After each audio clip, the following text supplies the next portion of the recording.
Bonjour à tous, bienvenue au numéro 42 de la saison 4 de Let the Ref Far Cage. Le dernier numéro de l'année, puisque la semaine prochaine, Alain et moi sommes en congé, donc pas d'hebdo de sortie. Vous allez voir que de toute façon, les sorties de la semaine sont quand même relativement peu nombreuses. Les cadeaux de Noël sont déjà quasiment tous choisis. On démarre tout de suite avec les sorties de la semaine. Et on démarre avec le dernier jeu de David Carmona et Karen Nguyen. Ce sont notamment les auteurs de Nekojima, mais aussi d'autres jeux comme Virus Wars. Ici, ils arrivent avec un jeu de casse-tête qu'on peut jouer seul ou à deux. Si on joue seul, l'objectif est évidemment d'arriver au bout du puzzle, c'est-à-dire connecter l'entrée du donjon avec sa sortie en passant par la case trésor et par la case dragon. Si vous jouez à deux, eh bien, il y a tout ce qu'il faut dans la boîte. Vous pouvez faire le défi en parallèle, c'est-à-dire deux joueurs vont jouer l'un contre l'autre contre la montre. Il y a 130 défis dans la boîte, donc évidemment, il y a beaucoup à faire, surtout que vous les retiendrez pas par cœur. Tout le matériel est aimanté, ce qui fait que dès que vous posez une tuile sur le plateau, eh bien, elle va y rester. Il n'y a pas de risque de tout renverser d'un mouvement de manche. C'est Dungeon Exit. Et on continue avec une nouvelle collection qui s'appelle Puzzle Odyssey. La première boîte s'appelle Lula et le principe du jeu c'est que c'est un puzzle, ou plutôt c'est une série de puzzles dans lequel vous allez choisir votre aventure à chaque fois. C'est-à-dire que vous allez créer un puzzle de 148 pièces par petite tranche. Vous avez 48 histoires possibles. Vous démarrez par un bout du puzzle, puis vous allez choisir en prenant les pièces dans un petit tiroir quel bout du puzzle vous allez compléter et ainsi de suite. À la fin, vous avez donc un grand puzzle de 148 pièces que vous avez fait par série de petits puzzles à partir de 6 ans. 48 histoires, donc 48 façons de rejouer au puzzle Lula. Et on continue avec un objet qui est à mi-chemin entre le jeu et le jouet, ça s'appelle Flip Slide. C'est un jeu dans lequel vous allez pouvoir jouer tout seul avec plusieurs modes de jeu. Il y a un mode de rapidité et un mode de mémoire un peu à la façon de Simon. Et puis vous avez un mode avec des niveaux de plus en plus compliqués. Le principe est extrêmement simple. Vous démarrez la partie. Je vous indique quelle couleur doit être en face de quelle case. Vous pouvez juste faire glisser ou tourner, comme vous le voyez sur la partie de démo. 3, 2, 1, c'est parti.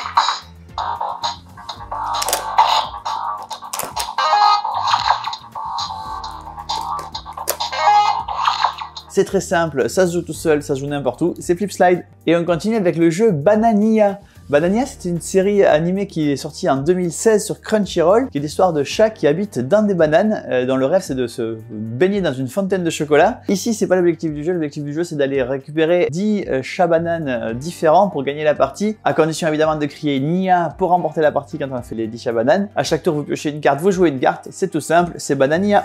Et on continue avec deux puzzles 3D Pokémon, vous le voyez, ce sont des puzzles pixel art, donc avec des pièces relativement grosses. Vous allez pouvoir reconstituer votre Pokémon préféré en 3D, Bulbizarre ou Evoli, sur les nouveaux puzzles Pokémon 3D. Un nouveau puzzle dans la collection des puzzles Disney, c'est toujours illustré par Thomas Kinkade, donc des illustrations évidemment très travaillées. Ici, vous voyez qu'il a retravaillé l'univers de Mulan, ça s'appelle Blossoms of Love. C'est un puzzle de 1000 pièces, donc plutôt réservé aux gens qui savent déjà faire du puzzle. C'est le nouveau puzzle Mulan. Pas mal de nouvelles boîtes dans les collections de jeux de cartes classiques, donc des jeux de 54 cartes évidemment, avec à chaque fois une licence différente. Il y a deux éditeurs qui sont particulièrement spécialisés là-dedans. Il y a Theory 11 et il y a Bicycle. À chaque fois, ce sont des cartes avec des finitions très particulières, des cartes de très haute qualité. Concernant les licences, vous le voyez, on a aussi bien Star Trek, on a aussi bien Beetlejuice, les 100 ans de Disney avec des cartes qui représentent tous les grands classiques d'animation Disney, le Dragon Doré, mais aussi des artistes comme Jean-Michel Basquiat, mais aussi Superman, les Tortues Ninja. Bref, beaucoup de licences pour que vous ayez tous vos héros préférés ou vos artistes préférés quand vous jouez à vos grands classiques du jeu de 54 cartes, que ce soit la belote, le rami, le poker ou tous les autres. Pas mal de jeux dans la collection des jeux de 54 cartes. Et on continue avec un nouveau jeu dans la collection des Backstories. Backstories, c'est une collection de jeux un peu à la façon des point and click des années 80. C'est-à-dire que vous avez une série de cartes et à chaque fois que vous allez investiguer sur une carte, vous allez choisir quelle action vous allez faire sur la carte et chaque action, c'est une petite carte à trous que vous allez appliquer sur la carte. Donc si vous décidez de fouiller une pièce, eh bien vous allez pouvoir placer la carte fouillée sur la pièce et voir ce qui se passe. Évidemment, l'action va se construire au fur et à mesure de la partie. Tous les cas ou presque auraient été envisagés, donc n'hésitez pas à aller fouiller le jeu même une fois que vous l'avez fini. Ici, cette boîte-ci, c'est une boîte dans un univers d'espionnage. Donc vous allez devoir jouer le rôle d'un espion qui va essayer de sauver le monde. C'est Backstories, les noces des modes. Autre jeu d'enquête qui arrive à sa deuxième boîte, c'est la collection Escape 2222. Les mécaniques sont très différentes puisque cette fois-ci, vous allez avoir une application qui va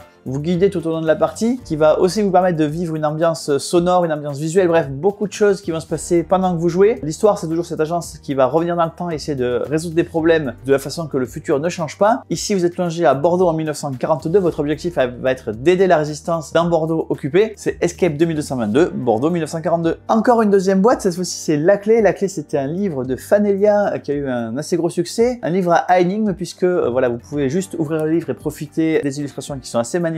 Mais si ce genre de choses vous intéresse, vous allez pouvoir essayer de découvrir un monde derrière le livre et les illustrations avec des énigmes qui vont s'enchaîner. Il y a 75 énigmes au total dans le jeu, donc pas mal de temps à y passer. N'hésitez pas à aller voir la vidéo YouTube, Fabien Olicard avait présenté la première boîte. Par ailleurs, pour le premier d'entre vous qui achètera la clé et qui fera la demande, on a des goodies supplémentaires qui arrivent avec le livre. Vous avez un marque-page et un pin en métal pour la première personne qui écrira en commentaire de sa commande de la clé.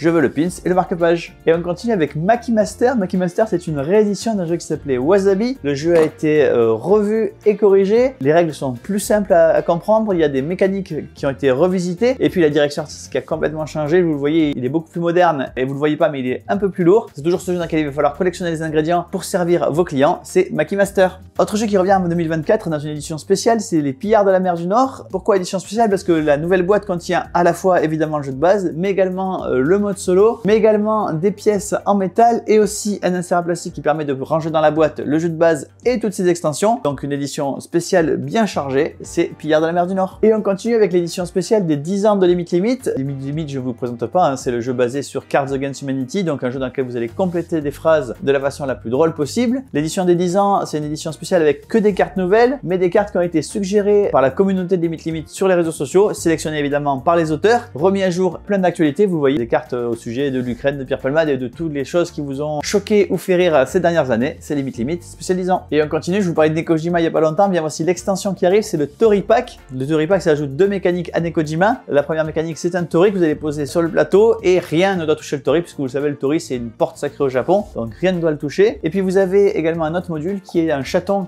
qui va se déplacer de fil en fil. C'est le chaton porte-bonheur. Évidemment, on fait un PK Game Pack avec Nekojima et le Tori Pack. Et pour les fans d'Evergreen, la deuxième extension arrive. Cette extension-ci, ça va être des arbres géants et des champignons. Des arbres géants qui sont évidemment plus grands que les grands arbres, donc ils vont faire plus d'ombre, et des champignons qui vont profiter de l'ombre, puisque eux, les champignons, ne grandissent pas au soleil. Donc deux nouvelles mécaniques à intégrer dans vos parties d'Evergreen. Évidemment, un PK Game Pack avec Evergreen et arbres géants et champignons. Bien voilà, le numéro 42 de la saison 4 de Left 4 Dead Package est terminé. J'espère qu'il vous a plu. L'année prochaine, on va complètement remodifier le format. Vous n'aurez plus les hebdos tels que vous les connaissez aujourd'hui. Vous allez avoir quand même des vidéos qui vont vous présenter les différentes sorties. J'espère qu'il vous plaira encore plus que les hebdos vous ont plu. Mais dans tous les cas, Alain et moi, on sera pas loin des vidéos. Et donc, on vous donne rendez-vous pour de nouvelles aventures en 2025.